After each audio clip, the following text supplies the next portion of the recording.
UFC 314, live from Miami, Florida. We got the former title holder, Alexander Volkanovski, taking on Diego Lopez. And in the co-main event, we got Paddy the Baddy Pimblett taking on Michael Chandler. And this is a stacked fight card, and I'm excited to break down these fights. But before we get into that, to sum up last week, it was just utter disgrace. Joe Anderson Brito, the best way to sum up the last week's fight card. Bullshit. Bullshit. For the first fight of the night on the prelims, we got Nora Cornell taking on Haley Cowan. Now, Nora Cornell coming off that split decision loss to Jacqueline Cavalcante. It was back and forth. It looked good. But before that, she was on a 4-fight win streak, looking good in her fights. She's taking on Haley Cowan. Haley Cowan coming off a 2-year layoff. Her last fight was to Jamie Lynn Horth, where she lost a unanimous decision. The fight before that, she won on the Contender Series. It was lackluster. It was a split decision win for her on the Contender Series. But Haley Cowan, she's going to be a good athlete, probably the better athlete out of the two, more in shape, I should say. But Nora Cornell is the more active fighter, and she is more of a fighter. She's good in the clinch. She likes to throw those knees. If she gets taken down, like, she likes to scramble. She's not going to just settle for position. She's going to be fighting the entire way through. She's going to be the much more aggressive of the two fighters. And like I said, she's more active than Haley Cowan has been. Haley Cowan, like I said, coming off that 2-year layoff, she had a bunch of injuries. I believe she rolled her ankle, she broke her leg. So my money's on Nora Cornell. She should be the much fresher fighter, the much more aggressive fighter, the one who is more gritty in the octagon, the one who won't settle for positions. And I can see her winning by a unanimous decision. The next fight on the card, we got Tresean Gore taking on Marco Tulio in the middleweight division. Now, Tresean Gore, he's powerful. He's got decent stand-up. He's turned more into a wrestler in his last couple of fights. He's on a 2-fight win streak, 5-2 in the UFC promotion. Actually, he's 2-2 in the UFC. He's taking on Marco Tulio, 13-1. Tall dude, rangy, good striker, Brazilian Jiu-Jitsu black belt, I believe.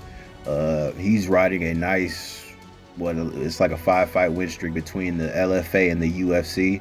Marco Tulio is going to be better on the feet. He should be better on the ground, but I don't see him trying to shoot a takedown on Tresean Gore. I can see Tresean Gore trying to take him down because he's going to be uncomfortable on the feet when he goes up against Tulio. Tresean Gore has a slight reach advantage, nothing too crazy. Actually, they're both the same height at that. But yeah, the better fighter is Marco Tulio. He's much more impressive. He's got big power. He's got good scrambling ability. He's going to be utilizing good clinch work if it comes to it. Elbows, knees. He's going to be throwing big power, straights, right hooks, left hooks. He's going to be snapping kicks. I don't think Tresean Gore really has an answer for him here. I can see Tresean Gore trying to go in for a takedown after he gets cracked with a big shot, and I can see Marco Tulio following up with a nasty knee or some elbows in a clinch, putting Tresean Gore out. I don't think this fight goes the distance, so my money is going to be on Marco Tulio, and a good bet is probably that this fight does not go the distance. The next fight we have on the fight card is in the men's flyweight division. We got Sumadarji taking on Mitch Raposo. And yes, that is my man's whole name, Sumadarji. Just like that. No middle name, no last name, but his nickname is the Tibetan Eagle. Now, Sumadarji is 16-7 in his MMA career on a 3-fight losing streak. His last loss came to Charles Energy Johnson. And, you know, Charles Johnson is a good UFC up-and-comer. Charles Johnson, you know, he pretty much just outpointed him, had big moments in that fight. But Sumadarji did not look bad. He showed great, I'm not going to say great, but he showed better takedown defense than he did in his last few fights before that. Now, he's taking on Mitch Raposo, who is predominantly a wrestler, but he has some decent stand-up as well. Mitch Raposo is going to look to wrestle here. Sumadarji, he's going to have the faster of the hands, the faster of the kicks. I can see him chopping Mitch Raposo's calf, just like Andre Lima did in Mitch Raposo's last loss. Mitch Raposo lost a unanimous, it was actually a split decision to Andre Lima, but it should have been scored a unanimous decision because Andre Lima clearly won that fight. But anyway, Mitch Raposo 9-2, dropped his first fight in the UFC to Andre Lima. Sumadarji, he has had wins in the UFC. It's not the most credible wins, not the most notable wins, but he has that experience over Mitch Raposo.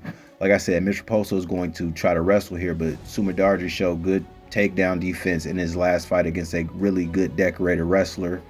The best bet for this fight is this fight to go the distance or this fight to go over 2.5. I don't see either one of these fighters finishing the other fighter. Like I said, they both fought two tough up-and-comers on their last fight, their last loss, and they did not get finished, and they could not get a finish.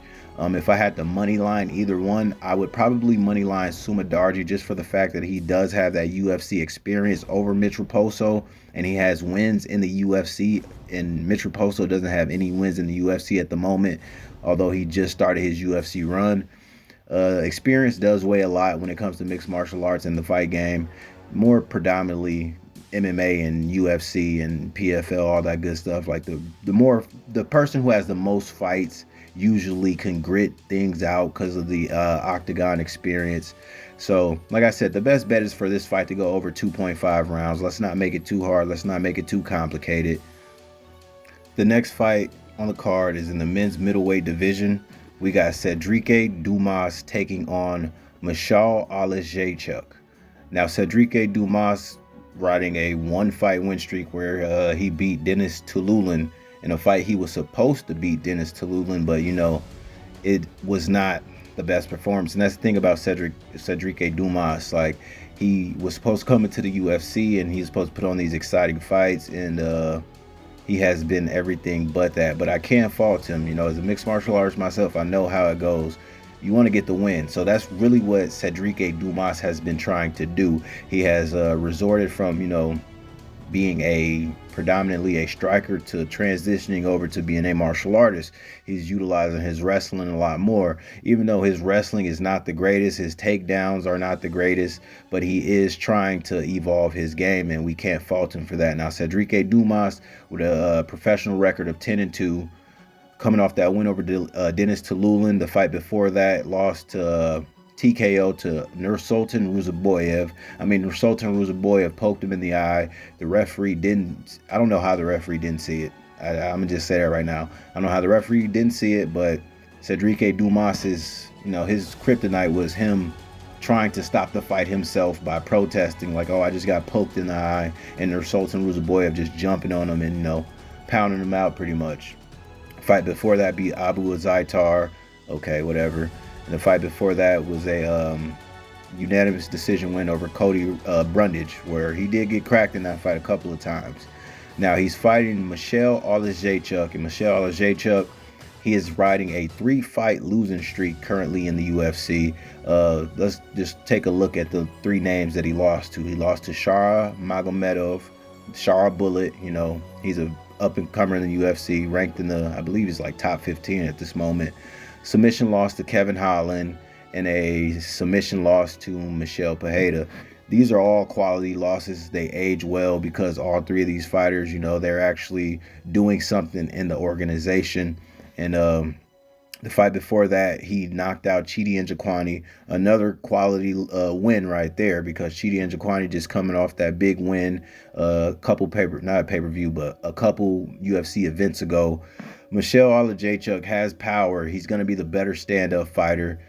I don't see Cedric Dumas really wanting to go toe-to-toe with him. I could see Cedric Dumas trying to get this fight down to the ground once he realizes, like, oh shit, this dude actually can strike really good. And that's just how Michal Alejachuk likes his fights. Like, he has not polished his ground game whatsoever. It's like one thing that he does not train, apparently. I don't know what's up with that, but low-key, I heard he's actually switched gyms and he's fighting out of the Fighting Nerds camp now. And the Fighting Nerds, they've been on a tear in the UFC, but that doesn't mean he's just going to be automatically evolved into, a well-rounded fighter. His stand-up's already good, but that does not mean that his takedown defense is going to be any better. His ground game is going to be any better. But Cedric Dumas, like, he's not an exciting fighter whatsoever. He has power, but at times like he really just hesitates to pull the trigger. Like he waits too often, and I can see if he waits too often trying to fight Michelle Alejachuk, I can see Michelle Alejachuk catching him, cracking him, and I can see Cedric Dumas having success in the wrestling after being cracked if he is not put away. So I would say the best, safest bet for this fight is to go over 1.5 rounds, because I do see it going over 1.5 rounds. I do see Cedric Dumas taking Michelle Alejachuk down, not really holding them down for the first, 2 rounds. I see Michelle Alejachuk scrambling, getting back up, or working from the bottom, doing what he has to do. Because Cedric Dumas is he's not a Khabib. He's not a predominant wrestler. He's not a submission ace or a submission specialist. Often when he takes fighters down, he kind of gets stuck on top himself, not knowing how to transition or not knowing what to do from there. So yeah, the safest bet is for this fight to go over 1.5 rounds, or this fight to not go the distance. I don't see this fight going the distance. I don't see Cedric Dumas winning a unanimous decision over Michelle Alejachuk. Michelle Alejachuk is somebody you got to put out or you got to submit. And Cedric Dumas, I can see, like I said, Michelle Alejachuk having good success on the feet and possibly putting him away before that fight even gets to, the final bell in the 3rd round. The next fight on the card is in the men's featherweight division. We got Darren the Damage Elkin taking on Juicy J, Julian Erosa. Now, Darren Elkins, I'm just start this prediction off by saying Darren Elkins, he's got dog in him, man. I just seen him dog out some crazy ass fights, like specifically the fight where he fought Mirsad Bektic. And I was high on Mirsad Bektic when he came into the UFC. I was telling everybody, like, oh man, Mirsad Bektic is going to fuck Darren Elkins up. And he did. But Darren Elkins literally made a Hail Mary comeback out of nowhere and stopped Mirsad Bektic. I mean, Darren Elkins was bloodied the fuck up. It looked like a damn horror movie. It was crazy, but Darren Elkins dogged it out, got the W there. Now he's coming off of a 2-fight win streak. Beat TJ Brown by a rear naked choke and beat Daniel Pineda by unanimous decision. The fight before that lost a unanimous decision to Jonathan Pierce. The fight before that won a unanimous decision to Tristan Connolly, and the fight before that lost by TKO, a wheel kick, and then followed up by some punches by Cub Swanson. Cub Swanson is a legend and OG in the game, so respect and shout out to Cub. Now he's fighting Julian Juicy J Erosa. Julian Erosa coming off that win over Christian Rodriguez. Christian Rodriguez, up and coming prospect in the game. I can't say up and coming prospect. Christian Rodriguez is known as a prospect killer, and everybody thought that he was going to go out there and put a beating on Julian Erosa, but Julian Erosa stopped that quickly by guillotining Christian Rodriguez. And the fight before that, another guillotine over Ricardo Ramos. The fight before that lost a TKO, lost a knockout to Fernando Padilla, right hook, lost a head kick, and then followed up by punches to Alex Caceres. And the fight before that beat Hakeem Douadou by unanimous decision. Now, Juicy J is a good submission guy. Like he can cinch up these guillotines. He could cinch them up pretty quick. And like I said, he's coming off of a 2-fight win streak by guillotine. Both of these fighters, hefty amount of fights under their belts. Darren Elkins 29-11, Julian Erosa 30-11. Like they got ample amount of experience. Darren Elkins the underdog, plus 300 if you look on Tapology. Julian Erosa the moderate favorite, minus 300 or minus 380.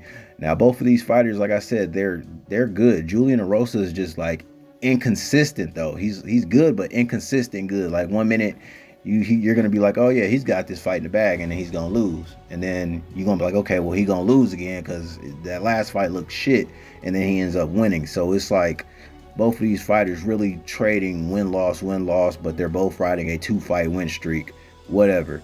Anyway, the best bet for this fight is for this fight to go the distance. I don't see Julian Erosa subbing Darren Elkins by guillotine. Darren Elkins got too much dog in him. I mean, anytime any fighter has ever tried to, sub him by guillotine, Darren Elkins has literally took that position and somehow came out on top, in the round by dogging out, not getting choked. Julian Erosa is going to be the better stand-up fighter. He's going to have the quicker hands, more pop in his shot. He's got the youth on his side too. I mean, he's not really young, but 35 for Julian Erosa, 40 for Darren Elkins. Um, yeah, it's going to be a gritty dog fight. I can see this fight going the distance. I can see Julian Erosa having good success on the feet. I can see him getting taken down by Darren Elkins, and I don't see Darren Elkins really stopping Julian Erosa on the ground. I can see Darren Elkins winning rounds by being on top, looking like the more active fighter from the top position. Julian Erosa scrambling off his back, throwing up submission attempts, not really finding any success. I mean, I just had a vision of Julian Erosa triangle choking out Darren Elkins. So we'll see how that comes on Saturday.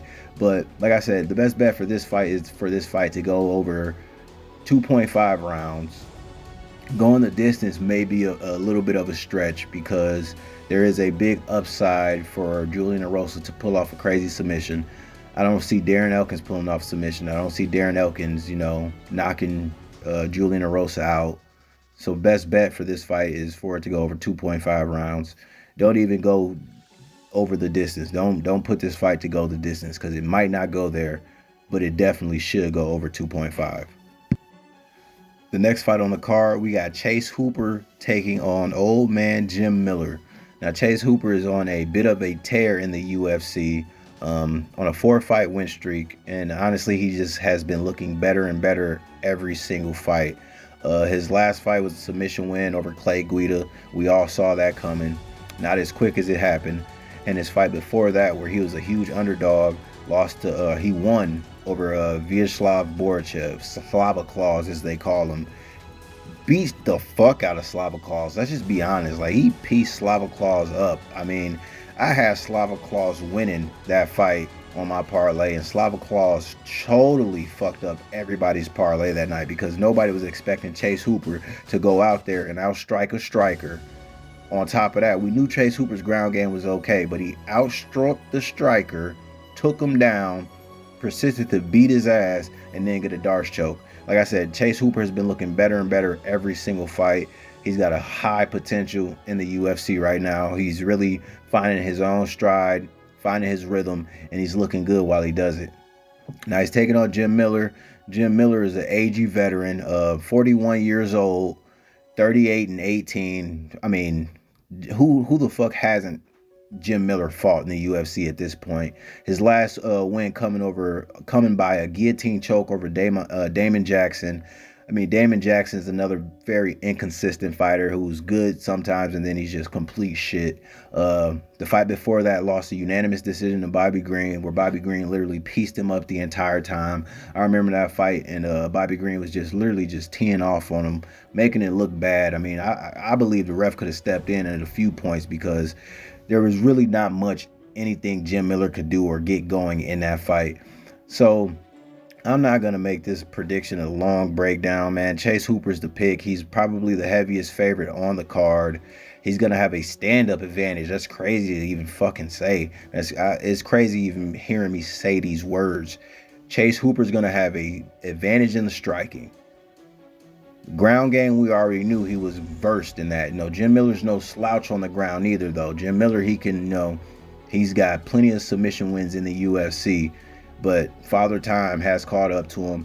I don't think it's the old Jim Miller from 7-8 years ago who was actually like a live dog in many fights. Jim Miller is not a live dog in this fight. Chase Hooper takes this easily. I can see Chase Hooper winning by submission. Anyway, the pick is Chase Hooper. Whether you want to money line it, which is a safe bet, but by the time the fights actually start Saturday, Chase Hooper's probably going to be like a minus 1,000 favorite. So you can hunt the prop and get Chase Hooper by submission, if you please. I don't see. I mean, does the fight go to distance? I don't really see them going to the ground and Chase Hooper not pulling off a sub, because Chase Hooper is really slick. So Chase Hooper by sub is probably a good prop that you can hunt. Chase Hooper by money line by the time the fights actually start on Saturday is going to be unplayable. So the best bet is for you to prop hunt Chase Hooper by submission. and there's a probability of him hitting at like 90%. But honestly, like I said, this fight's gonna be unplayable by the time the fights actually start. Chase Hooper's going to win. That's just the pick. If you want to hunt the prop and get Chase Hooper by sub, that's on you. Yeah, Chase Hooper's taking this dub. Sorry, like I've been a fan of Jim Miller for a while. Jim Miller, he's a dog, he's a legend, but it's Chase Hooper's time now. Like this is a card where I see it's like the passing of the torch. But anyway, on to the next fight. The next fight on the card is in the women's strawweight division. We got Yan Xiaonan taking on Virna Jandiroba. And this fight, I thought I had this fight figured out.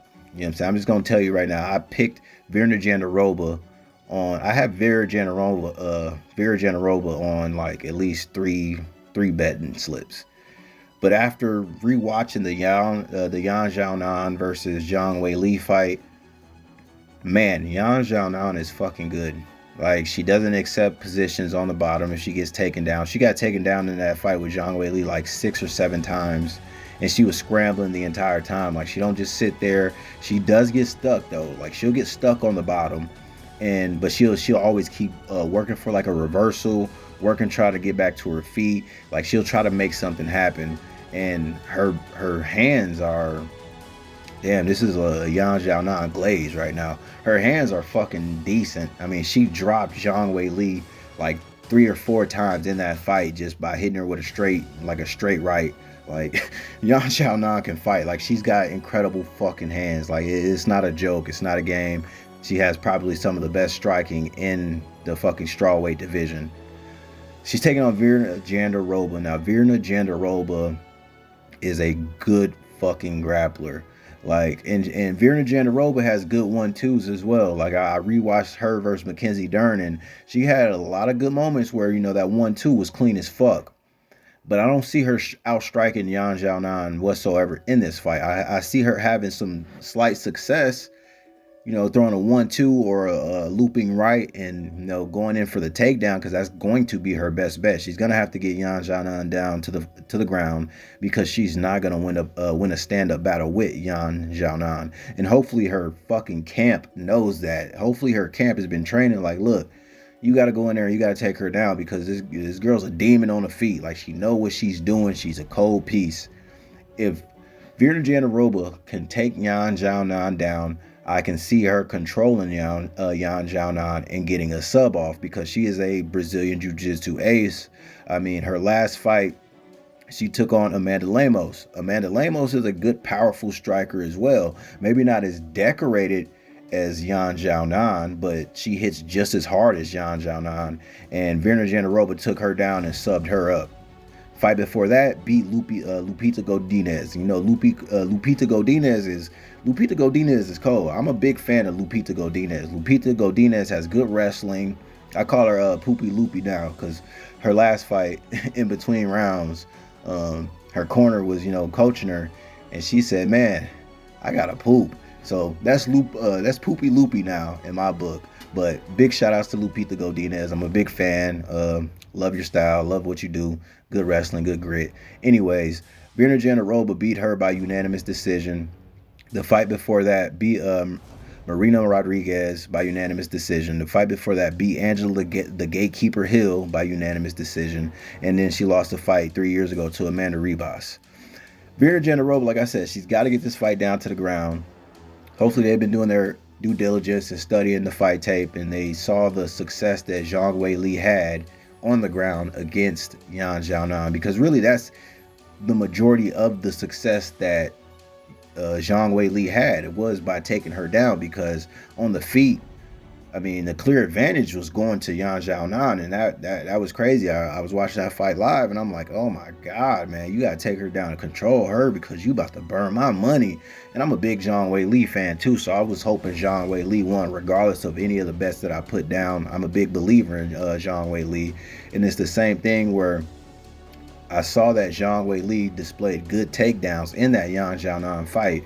And that's why when her last fight, everybody was picking Tatiana Suarez to body her, and fucking Zhang Weili was a goddamn underdog. I'm like, are you serious? How in the fuck are you gonna underdog the champion for a person who hasn't fought in like 2.5, 3 years or maybe longer? I thought that was wild. That was easy money. Zhang Weili held her down the entire duration of the fight, outboxed her, outgrappled a fucking decorated grappler. So Zhang Weili is on another level. That's another discussion for another video. Now Virna Jandiroba, she's like I said, she's good at on the ground game. She's got good 1-2s, and I can see her taking Zhang Xiaonan down because that's going to be the recipe for her to win. She's on a 4-fight win streak. She's been looking really good in the division, and she's honestly in title contention if she beats Yan Xiaonan. The success for Yan Xiaonan is to keep the feet on the keep the fight standing, and piece up Virna Jandiroba, but Yan Xiaonan's been taken down a lot of times in her UFC career, so I don't see her stopping the takedown of Virna Jandiroba, but I do see her having good success in the scrambling and possibly getting back up to her feet. My money's on Virna Jandiroba still, but Yan Xiaonan is a very much so live dog in this fight, and I would not be surprised if Yan Xiaonan, ended up landing a big shot, and put Jandiroba away. I don't know. Jandiroba could take a punch, but getting punched by Yan Xiaonan is completely different at this point in her career. Like her last fight with Zhang Weili, like she dropped Zhang Weili like 3 or 4 times. Like it's not a joke. She's got dynamite in her hands, and she's got good dexterity with her kicks, good side kick that she can put you down with too. But yeah, the best safest bet. That's what I'm gonna try to give you guys. The best safest bet for this fight is to go over 1.5 rounds, because I don't think Virna Jandiroba subs her up easily. And if Virna Jandiroba does sub her up, I can see it coming later on in the fight. So I would play this fight over 1.5 rounds if I were you. The money line for Virna Jandiroba is dangerous. Did it 3 times already, so your boy might be in danger. But pray for me. Yan Xiaonan's good, but over 1.5 rounds for this fight. You could money line either one of them, because I could see either one of them taking the dub. Yan Xiaonan does not have the wrestling or grappling prowess to really go up against a Virna Jandiroba, although she is scrappy. If this fight goes down to the ground, it's Virna Jandiroba all day. The next fight on the card is in the men's featherweight division. We got Dan 50K Ige taking on Sean the Sniper Woodson. Now, Dan Ige is specifically known for stepping up on like a 4-hour notice to fight Diego Lopez in UFC Noche about 9 months ago. And he gave Diego Lopez a good fight. Like, he gave Diego Lopez a really good 3rd round. But we got to remember, Diego Lopez had to wait 3 fucking times just for one fight. Like, it's not like Diego Lopez had obviously a training camp, but he had to wait 3 different times, and Dan Ige came in outweighing Diego Lopez. Like, I see a lot of people talking about, oh yeah, he took Diego Lopez to the decision, and he arguably won the 3rd round. But we got to remember, the man had to weigh in 3 different times. You feel me? And it was a catchweight bout at that with somebody who's heavier than him. So anyway, he's known for taking on that Diego Lopez fight at UFC Noche, where he lost a unanimous decision. He looked good in that fight. The fight after that, he lost a unanimous decision to Lerone Murphy. Lerone Murphy just pieced him up. Looked good doing it, but don't get me wrong, Dan Ige landed a big shot, had Lerone Murphy hurt real early. Like, Dan Ige is a decent boxer. He's got power in his hands. Like, let's just say that Dan Ige does have power. He's got that win over Andre Fili by knockout over a year ago. He's taking on Sean Woodson though. Sean Woodson, 13-1 in his MMA career, on a 4-fight win streak in the UFC right now, maybe more.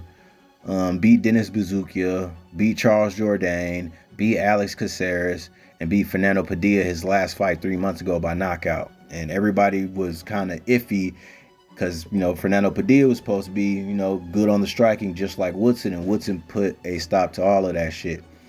Now, Sean Woodson is 6'2" in the featherweight division, and he's a former heavyweight boxer. He used to be a big boy, and he's made a weight cut all the way down to 145. I don't know what he's smoking or what the fuck he did to do it, but he got the job done. Both of these fighters around the same age range. Dan Ige, 33 years old. Sean Woodson, 32 years old. Dan Ige, he's got that Hawaiian fighting spirit. He's going to be hard to put away. I don't see Sean Woodson knocking Dan Ige out. If anything, I could see Dan Ige landing a big shot to knock Sean Woodson out, but I don't see Sean Woodson knocking Dan Ige out. Dan Ige can take a punch. We've seen Sean Woodson crack before in that split decision draw to fucking Luis Saldana, where Luis Saldana had Sean Woodson rocked a couple of times, and it was looking real sketchy for the boy. But that was over 3 years ago. Fighters advance, they evolve, and coming from that, like, Sean Woodson has been nothing short of promising. His boxing is really clean. He's a long, rangy fighter. If you shoot in for the takedown, he's gonna sprawl, spread those long, lanky ass legs out, and you're not just gonna get an easy takedown over him. I could see Dan Ige going in for the takedown eventually, but I mean, Dan Ige likes to scrap, man. He likes to throw hands, and so does Sean Woodson.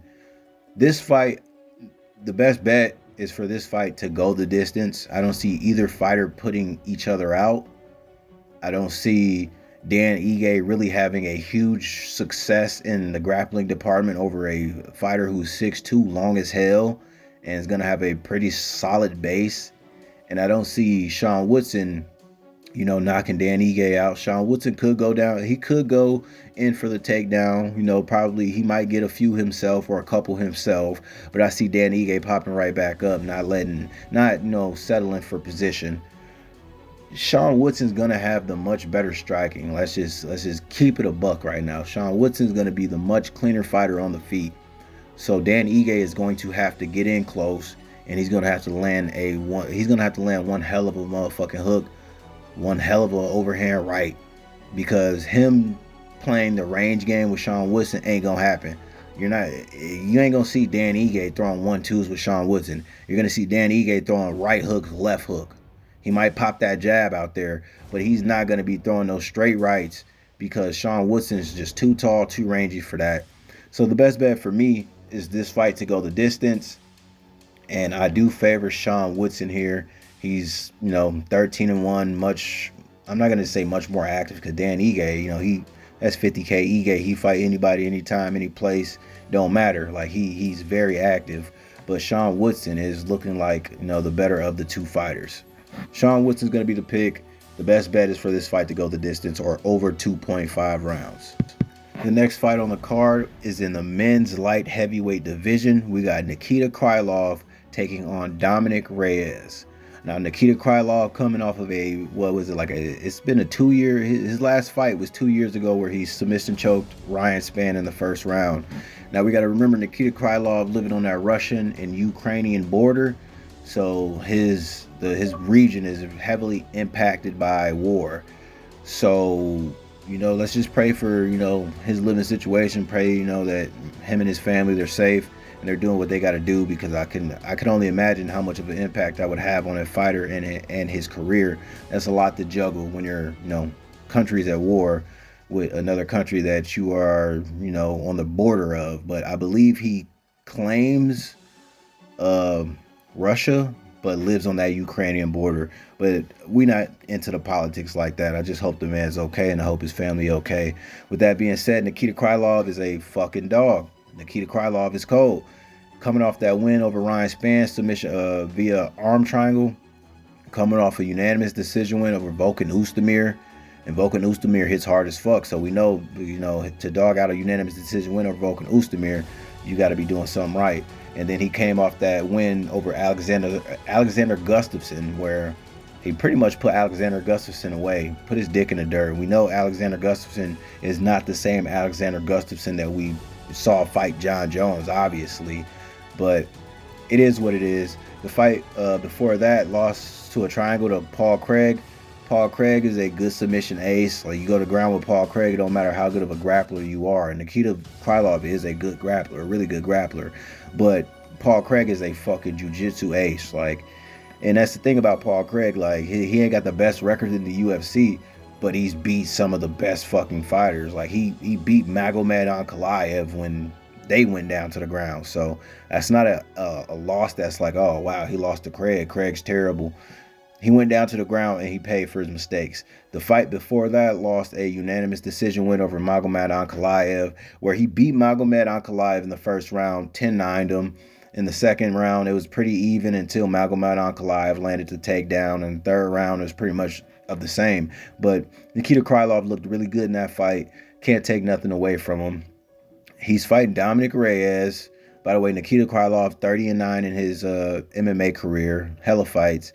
He's fighting Dominic Reyes, who's coming off that TKO win to Anthony Smith. You know, it's Anthony Smith, so that was kind of a layup fight. No disrespect to Anthony Smith whatsoever. It's just that Dominic Reyes was supposed to beat him, and if he didn't, they were probably going to cut Dominic Reyes. In the fight before that, he beat Dustin Jacoby. That's a much better win because Dustin Jacoby a hard hitter, and Dominic Reyes put his lights out. Good quality win there too. The fights before that lost a TKO. They call it a power jab on Tapology. They said Ryan Spann power jabbed this man out, put him down. Yuri Prohaska TKO'd him with that spinning elbow. I remember that. Oh, that was vicious. And then Jan Blachowicz put him to sleep with punches as well. So Dominic Reyes, although he is on a 2-fight win streak, we can't just ignore the fact that he was on a 3 or 4 fight losing streak by knockout. So the chin is questionable still in my book, because like I said, that Dustin Jacoby win, good quality win. All right, I'll give him that. You know, Dustin Jacoby, he can scrap. Dustin Jacoby can hit hard. The win over Anthony Smith, you know, it was more of a layup. Honestly, I think the Anthony Smith fight should have been before the Dustin Jacoby, just to, you know, prolong fucking Reyes' career. But whatever. Yeah, he's taking on, you know, Nikita Krylov, and Nikita Krylov, I don't see too many knockouts on his record. You know, his chin is up to date. His chin is standing the test of time right now. And Nikita Krylov hits hard. He comes out. He throws big. He's gonna use that Kyokushin karate. He's gonna be snapping body kicks. He's gonna try to kick your head off if he can. If Dominic Reyes shoots on him, he's gonna be throwing elbows while fighting off the takedown, getting underhooks, throwing elbows. Man, and Nikita Krylov, like I said, he's a good grappler too. So I mean, I could see him getting reversals if Dominic Reyes does try to go to the wrestling department. Dominic Reyes, though, like, he's got great takedown defense. So if Nikita Krylov tried to take him down, it's not going to be an easy task. I can see Nikita Krylov being out of position just by trying to go in for the takedown, and Reyes ending up on top position, and Nikita Krylov is going to have to scramble off his back, in which he can do. Nikita Krylov is just not going to accept position down there. I mean, he out wrestled Ryan Spann, and Ryan Spann is just as big as Dominic Reyes, and you know, he subbed up Ryan Spann. This is a tough fight to pick, man. I'm not gonna lie, because Dominic Reyes hits hard. He looked good his last 2 fights, and before the knockout streak that he's been on, like he was that dude in the division. And we're not gonna talk about the most controversial loss that he has. You know what I'm saying? He lost, and he's tired of people talking about it. So we ain't even going to bring that one up. But he looked good in that fight, too. And then he went on a fucking downward skid, and it was all bad for him. And we thought the career of Dominic Reyes was over. And he came back, bounced back. Now he's on a 2-fight win streak. Nikita Krylov on a 3-fight win streak. Yeah, I think Nikita Krylov just hits harder. I think that his kicking game is much better, and I believe his grappling is better than Dominic Reyes too. And like I said, Dominic Reyes, I don't see him trying to shoot in for a takedown. I do see Nikita Krylov trying to shoot in for a takedown after a while, because Nikita Krylov, what he likes to do is he'll come and he'll blitz you, and then he'll grab you and try to take you down. Like, He'll hit you with a nice flurry and then try to take you down. Dominic Reyes, he's just going to probably hit you with a flurry, and if you back up, he's just going to continue to onslaught and keep the pressure on you. Nikita Krylov is going to be the pick for me, just for the simple fact that I know Nikita Krylov hits hard, and if he catches Dominic Reyes clean, I can see Dominic Reyes going to sleep. But the same thing can be said for Dominic Reyes. If he catches Nikita Krylov hard, he could possibly, sit him down and, win by club and sub, pull off a crazy submission or a TKO stoppage. But like I said, Nikita Krylov's chin has held up. So the best bet for this fight is this fight to not go the distance. One of these two motherfucking light heavyweights are going to be sleeping on the canvas looking up at the lights. Somebody's getting put to sleep. I don't see Nikita Krylov not pulling off a finish if he gets Dominic Reyes down to the ground. I can see the scramble going in the favor of Krylov and Krylov pulling off a sub. And I can see Dominic Reyes having some success on the feet, even though I would say Dominic Reyes is the more fundamental striker. He might have a slight striking advantage over Nikita Krylov, because Nikita Krylov, he'll come in and he'll wing shit, but his shit be accurate though. Like he lands those, and when he lands those, he hurts people. So the best bet for this fight is this fight to not go the distance. I did moneyline Nikita Krylov on one slip, and I did moneyline Dominic Reyes on a slip as well. So you take that how you want it, but the safest bet for me when looking back in hindsight is for this fight to not go the distance. On to the next one.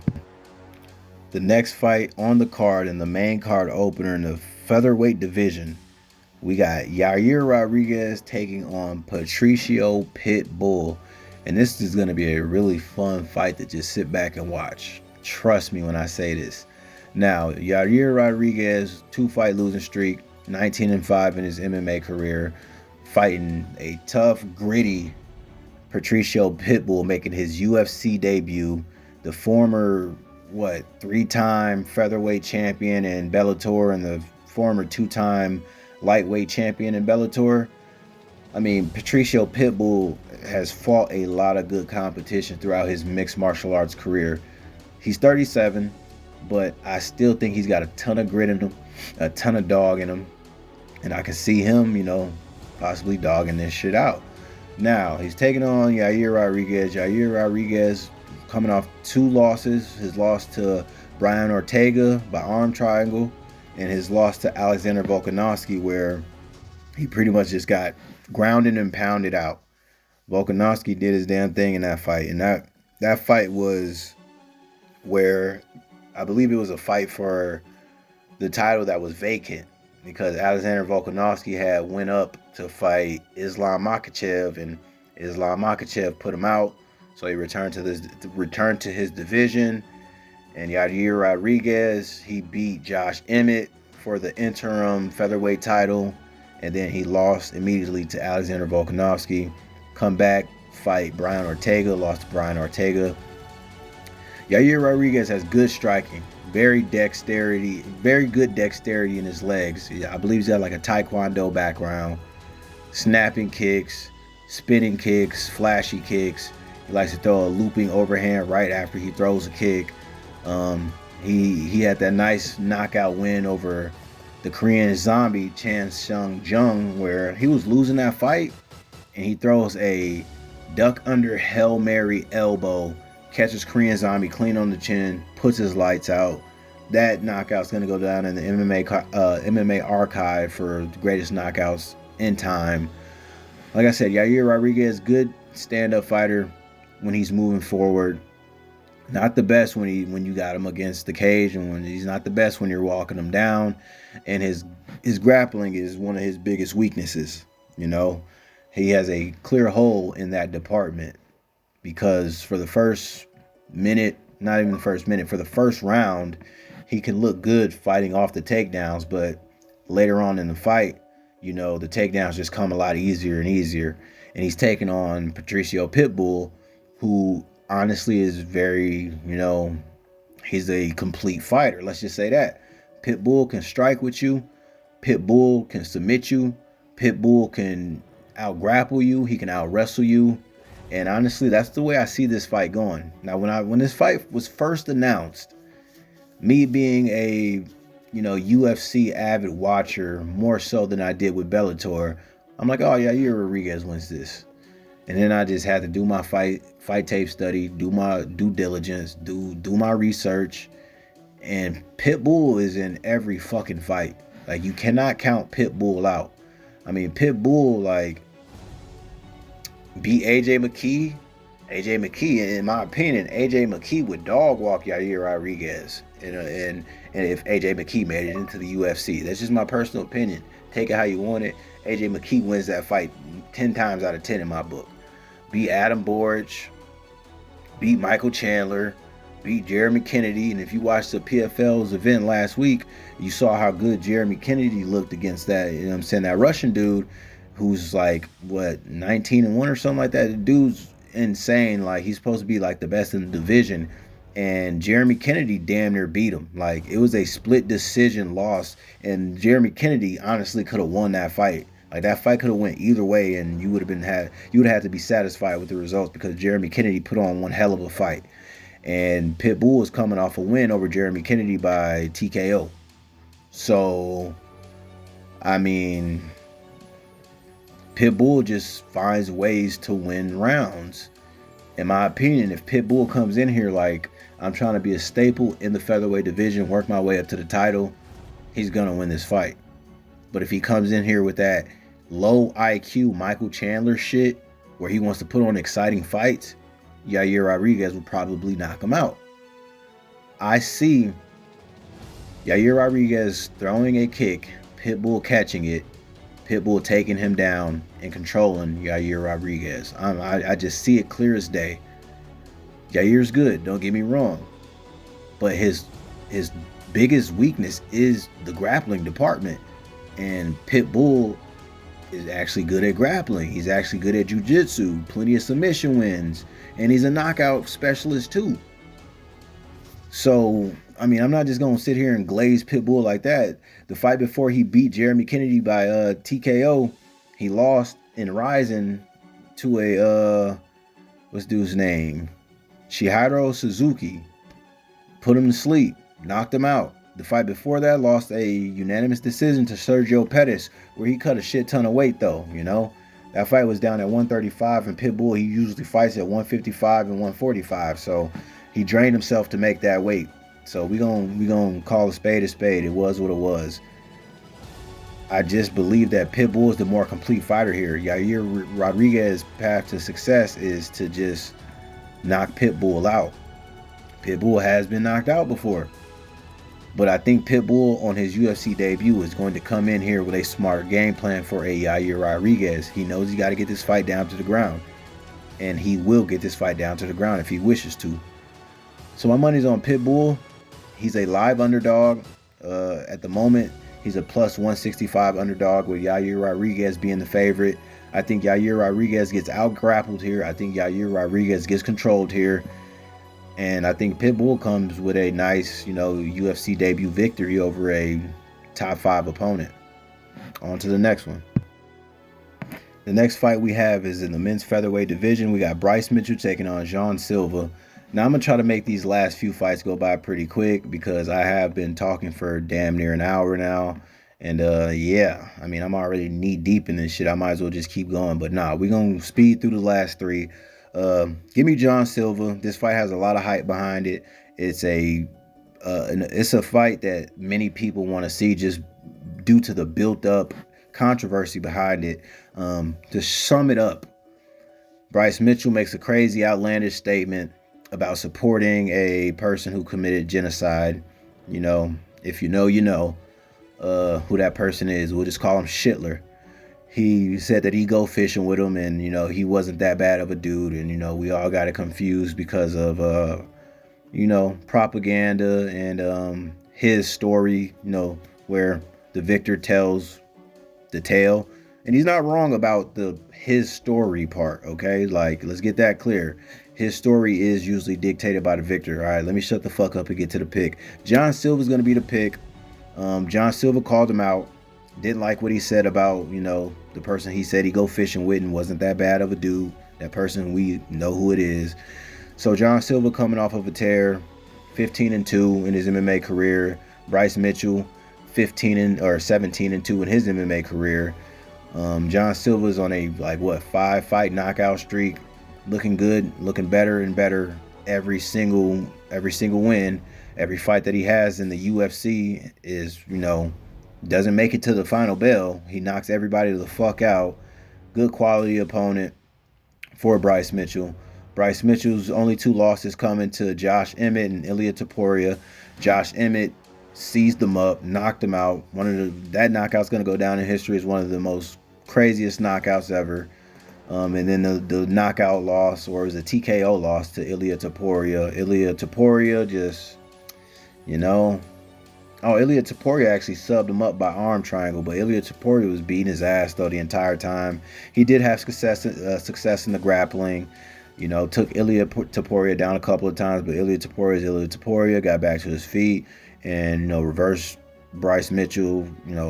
Bryce Mitchell tried to take him down one time, and Ilia Topuria just ragdolled them, ended up on top, subbed him via arm triangle.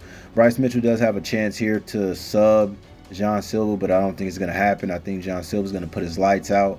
John Silva's very patient. He finds that opening. He finds the right reads, and he hits guys with incredible amount of power and just knocks their dicks in the dirt. I think Bryce Mitchell falls to 17-3 after this fight. John Silva got that dog in him. He's the heavy favorite on this card. Bryce Mitchell's the underdog. On to the next fight. John Silva's the pick. The next fight is in the men's lightweight division. We got Paddy the Baddy Pimblett taking on Michael Chandler. Oh, Paddy the Baddy. Oh, Paddy the Baddy. Paddy Pimblett wins this, in my opinion. I think Paddy Pimblett is the new golden boy for the UFC. The UFC knows that putting him up against Michael Chandler is one of the easiest fights for him to... It's one of the easiest fights in the top 10 for Paddy Pimblett to continue to establish his name. Michael Chandler 23-9, Paddy Pimblett 22-3. Paddy Pimblett 6 fights in the UFC, 6-0. Michael Chandler 6 fights in the UFC, 2-4. Michael Chandler hasn't won since he knocked out Tony Ferguson, T-Ferg, 2 years ago with that front kick. His only 2 fights that he won in the UFC was a TKO win over Dan Hooker that ages well, seeing the status of where Dan Hooker's at in the UFC right now. Dan Hooker's on a nice win streak, and I believe that this version of Dan Hooker that we got right now would beat Michael Chandler fair and square, easy. But anyway, he's got that win over Dan Hooker. It's a good win. Other than that, lost to Charles Oliveira, TKO 3 years ago. Lost to Justin Gaethje, unanimous decision. Beat Tony Ferguson with that up kick. Lost to Dustin Poirier by a rear naked choke. Lost to Charles Oliveira his last fight 4 months ago by unanimous decision. Let's just put it this way, man. Michael Chandler finds, weird tactics to pull off inside the octagon, and all of his opponents pretty much see Michael Chandler as... You are just terrible. You're the f***ing scum of the earth. You are a terrible human being, but you can sure turn it on, huh? Thank you. So Michael Chandler has not built up the best reputation in the UFC. Dustin Poirier said he's a dirty fighter. Justin Gaethje said he's a dirty fighter. I mean, if you know, you know. We've seen plenty of instances where Chandler looked like a dirty fighter. Back of the head shots to Charles Oliveira the last fight. Grabbing the gloves of Dustin Poirier, blowing bloody snot in Dustin Poirier's mouth while he's on top of Dustin Poirier. Yeah. Anyway, Paddy Pimblett, UFC's new golden boy. They know a win over Michael Chandler is the easiest win in the top 10. So that's why they gave him Michael Chandler, because Michael Chandler does not have great fight IQ. Michael Chandler is a good fighter, but he lacks fight IQ because he wants to put on these exciting fights. Paddy Pimblett is going to be better on the ground. I see Paddy Pimblett getting a takedown if Paddy Pimblett wants to get a takedown, just like Charles Oliveira did in his last fight. Out-wrestled Michael Chandler, the Division I wrestler. Like, that's what people keep on forgetting. People are like, oh, Chandler's a Division I wrestler. But yeah, he's getting out-wrestled. Not just out-grappled, but you're getting Charles Oliveira is shooting double legs on you and picking you up and slamming you down, and you're grabbing the side of the cage just to stay upright. So Paddy Pimblett is going to have an advantage in the wrestling department, MMA wrestling at least. He's going to have a significant advantage when it comes to grappling. I can see Paddy Pimblett getting a sub, and Paddy Pimblett does not have bad striking. He leaves his chin up there sometimes. Yes, that's true. But his striking is good. He's got power in his hands too. So I don't see this fight going the full five rounds. I see Michael Chandler making a mistake, Paddy Pimblett capitalizing on it. I can see Paddy Pimblett winning by club and sub. He catches Chandler with a right hook that Chandler doesn't see, or a flurry that Chandler doesn't see, and we've seen Chandler chin before. Chandler has like a few knockout losses on his record already, so it's not like he's never been knocked out. That chin has been tested several times. I see Paddy the Baddy getting this dub. I'm not gonna make this too long. Paddy Pimblett is the pick. I think he's better than Michael Chandler. I think the UFC knows it. I think that they know that Paddy Pimblett is pretty much like the new Conor McGregor of this, lightweight era, and he's a big draw, brings in a big crowd, and has a huge fan base.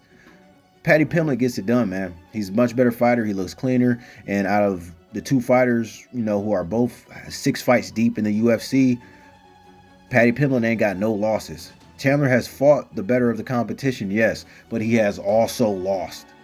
We got to take that in consideration. Everybody's like, oh yeah, he fights better competition, but he fucking loses every single fucking time. He does not look any better in the next fight than the fight that he had before that. He has no evolution in his game plan. He does the same shit over and over and over. He's gonna come at Paddy Pimblett with good explosiveness. He's gonna be looping that right hook, throwing power jabs, throwing straight rights down the pipe that are hard. He rarely even does leg kicks, but he might throw a leg kick. And I just see Paddy Pimblett being much smarter than him, reading what he's gonna do and finding a recipe to get the victory in UFC 314 Miami. Paddy Pimblett is the pick. We move on. The next fight on the card is the main event, not the co-main event, my bad, the main event for the men's vacant featherweight title. We got Alexander Volkanovski taking on Diego Lopez. And at the beginning of the video, I said for the vacant lightweight title. I stand corrected, my bad. Shit happens. Anyway, man, this video is long as shit. You're gonna have to listen to this video while you at work or something. You know what I'm saying? I don't recommend you guys sit here and watch these videos, but throw it in your earbud while you deep cleaning, throw it in your earbud while you at work, throw it on your radio while you making a drive, so you know what's really good, you in the loop of what's going on. But anyway, Alexander Volkanovski taking on Diego Lopez. Let's try to make this one quicker. The success for Alexander Volkanovski, if this fight goes longer, if this fight goes the distance, Alexander Volkanovski will win. If Diego Lopez doesn't put him out, Alexander Volkanovski will win. I don't see Diego Lopez, if he doesn't put Volkanovski out, I don't see him winning any type of decision over Alexander Volkanovski. I mean, yes, Diego Lopez is a good fighter. He throws volume. I mean, shit, his last fight with Brian Ortega, he threw over 100 significant strikes in the last round. So that just goes to show you that Diego Lopez got dog in him. He can fight his ass off. Volkanovski, tough motherfucker, bro. Two-time featherweight champion. Look good. Always looks good. Always hopefully now he's still in good shape. But he's coming off of 2 back-to-back losses, 2 back-to-back knockouts to the 2 pound-for-pound best fighters, on the fucking planet in their divisions, being Islam Makhachev and Ilia Topuria. Yeah, we don't know if his chin is still there. That's all I can say. And he's taking on a heavy fucking hitter. Brian Ortega. Diego Lopez hit Brian Ortega so fucking hard. The first punch knocked him out, and the follow-up left hook woke his ass back up. That's all he hit him so hard. The first punch knocked him out, and the left hook woke him back up. Brian Ortega got dynamite in his hands. He's gonna have the speed advantage on the feet. He's gonna have the speed advantage. He doesn't wait. Alexander Volkanovski likes to wait a little bit too much. He can't do that here in this fight. He's gotta put Diego Lopez on the back foot and establish pressure. Because if he lets Diego Lopez get off, Alexander Volkanovski's going back to sleep. I'm sorry, y'all. And then we might be talking about him retiring because he's on a 3-fight KO streak, unless he bounces back like he's Dominic Reyes. But at the age of 36 in the featherweight division, I don't see that happening. Yeah, Diego Lopez, good jiu-jitsu, good on the ground. Volkanovski not getting submitted. That ain't gonna happen. I see Diego Lopez knocking him out. I'm sorry, Diego Lopez hits too fucking hard. And I see Alexander Volkanovski not being able to deal with that onward pressure and, the sheer volume that Diego Lopez throws. So the pick is Diego Lopez. And I think he beats Alexander Volkanovski by knockout. If you made it this far in the video, it's time to give you my top 5 locks of the night. Let's go. Give me Nora Cornell, give me Marco Tulio, give me Chase Hooper, give me Jean Silva, and give me Paddy Pimblett. And it's time for the underdog section. This video is already long as fuck, so there's not going to be an intro for this. We're just going to get right to it. Come and spend your money with me in the dog pound. Young niggas in the game for a check. Do 150 across the city when it goes down. Young niggas better aim for the deck. It was about 3:15, what they say about me. Somebody gon' pay for the debt. And every time I show up on these niggas when I come round. Young nigga got a thing for respect. Come and spend your money with me in the dog pound. Young niggas in the game for a check. Do 150 across the city when it goes down. Young niggas better aim for the deck. It was about 3:15, what they say about me. Somebody gon' pay for the debt. And every time I show up on these niggas when I come round. Young nigga got a thing for respect. No, I ain't spend a lot of money on a chain. Shit, I'm too busy in the jungle with the Migos. Nigga, I just put a lot of money towards the thing. And I just kept my focus forward toward the CeeLos. Nigga, and the Migos call me Skipper with the bang. I just let them niggas know I do my thing. You hear the police think I'm rocking with the Rico niggas? Just let them know I only entertain. Cause you only see me flocking with the best. Always been that nigga, see me throwing up the west. Every time you see me, I be dipping nothing less. Hundreds in the 50s and the 20s to the left. You can feel the tension in the people at the party last night when a fight broke out. I woke up the next morning and caught these new boys on my route. Come and spend your money with me in the dog pound. Young niggas in the game for a check. Do 150 across the city when it goes down. Young niggas better aim for the deck. It was about 3:15, what they say about me. Somebody gon' pay for the debt. And every time I show up on these niggas when I come round. Young nigga got a thing for respect. There you have it, the underdog of the night, Patricio Pitbull. Dude's had 16 title fights. He's the 3-time featherweight champion and the 2-time lightweight champion in Bellator. Dude's got that dog in him, and I know he gonna fight for your bread. He gets the job done on Saturday. UFC 314, Miami. Let's go.